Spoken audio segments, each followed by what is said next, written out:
which is a shoot-through umbrella.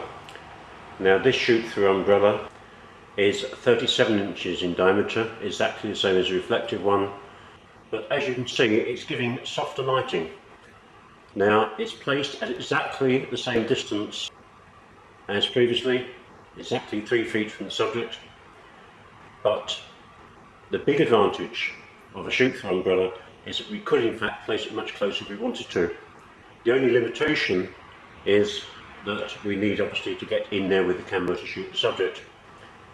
But even at the same distance you can see that the light is quite a lot softer. Now there are a couple of reasons for this.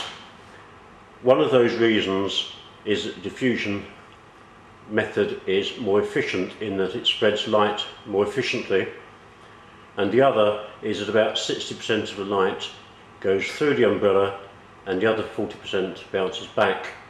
Now where does the 40% go? Well, it goes just about everywhere.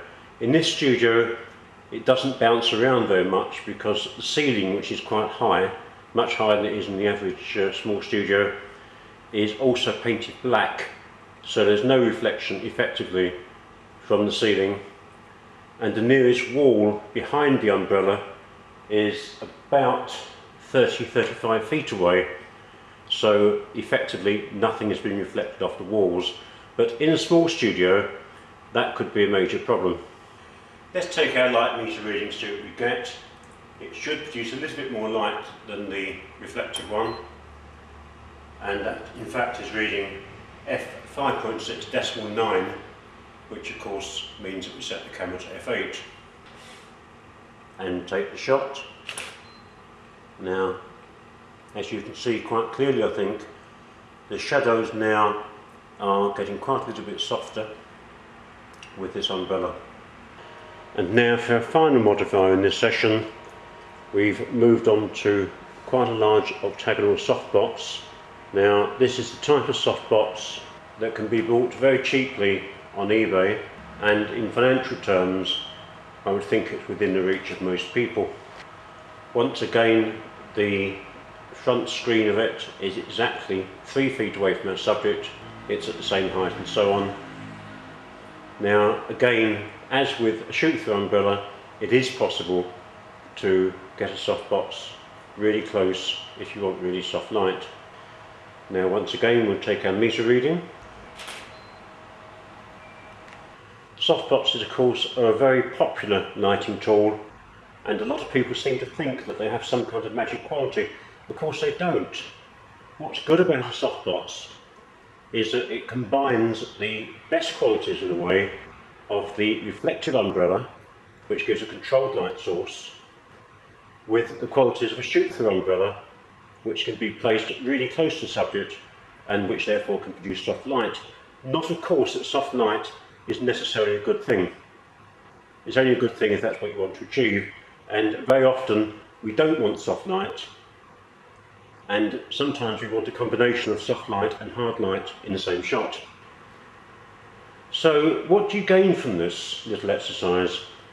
Well, if you've ended up thinking that big lights such as large softboxes automatically produce soft light, then I haven't explained myself very well, because that is not what happens. It's not the actual physical size of the light that matters, it's the size of the light in relative terms. For example, the sun on a bright clear sunny day gives a very, very harsh light, even though it's massive in relation to the Earth. And the reason it gives a harsh light, of course, is that it's also 93 million miles away, and therefore in relative terms it's a very small light. Now if we move this light a long way away, I've now moved the light from a distance of 3 feet to 25 feet,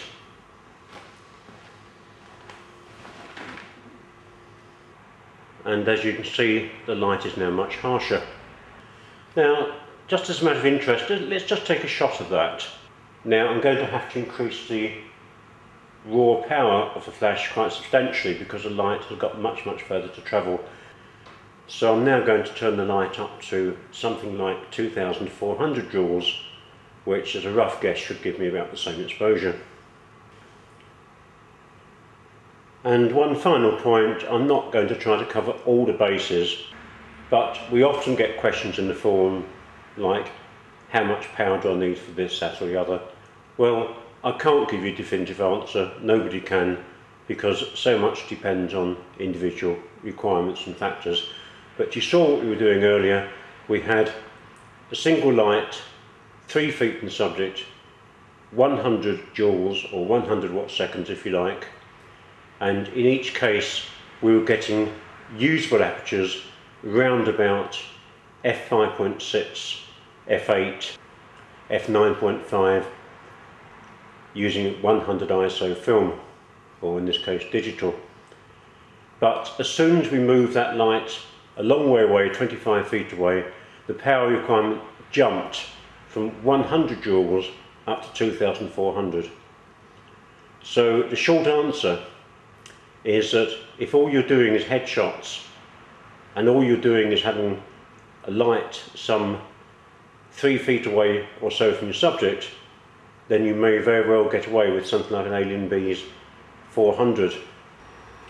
Well, we've established so far that the hardness or the softness of the light depends on the relative size of the light, i.e. the size of the light in relation to the size of the subject. So a big light doesn't produce soft light, but a big light can produce soft light, and a small light doesn't necessarily produce hard light. If you move it close enough to the subject, the light can be quite soft. Okay, now of course it doesn't follow that soft light is good and that hard light is bad, or the other way around. What we learn from this is that we can control the effects of the light. Let's go back to the first shot using this single reflector, 7-inch reflector, 3 feet away from the subject. Now of course I'm not suggesting that this is the right place for the light to go either. It's just that it was a position that allowed me to video the proceedings without the lights getting in the way. So of course you'll put the lights at the distance that suits your subject, and you'll put the lights in the position that gives the lighting effect you want. But let's go back to this and see if we can do something to improve it.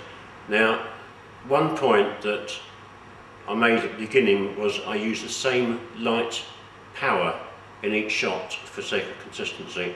In fact, if I was taking a shot with a single light, I would not use it at f19, not at least with a small digital camera, because we get diffraction limitation at anything over about f11. So the first thing I would do would be to reduce the effective power of the light. If you can't do that by turning the light down anymore, then of course you have to find another way of doing it, and the best way of doing it is simply to fit a neutral density gel over the light to reduce the power. So let's start off by doing that. Okay, here's our neutral density gel. It's a 0.9. It reduces the power by 3 stops. Now I'll turn the modelling light off because we don't need it and it's going to cook the gel. So with a 3-stop reduction, the exposure now with this gel on is going to be at f6.3 instead of f19, so we've got rid of the diffraction limitation problem. Okay, what else can we do? Well, we can do lots of things. I don't want to go into a lot of detail about lighting as such. This is simply a comparison between different types of lighting modifier.